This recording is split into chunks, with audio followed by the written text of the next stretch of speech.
Друзья, всем привет еще раз. Смотрите, в каком районе я иду.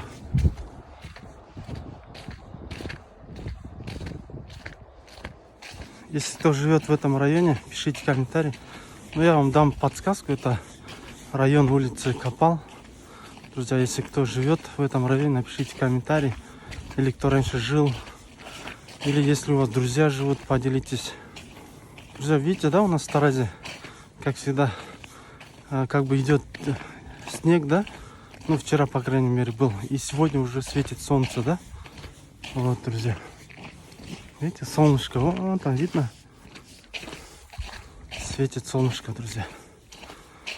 Вот это наш Тараз. Снег как бы особо долго не держится, друзья.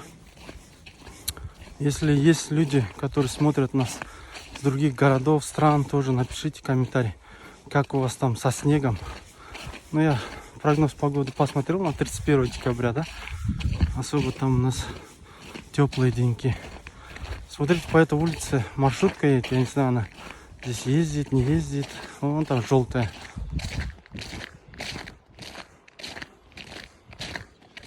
Походу она сворачивает, да, в другую сторону. Друзья, пишите комментарии.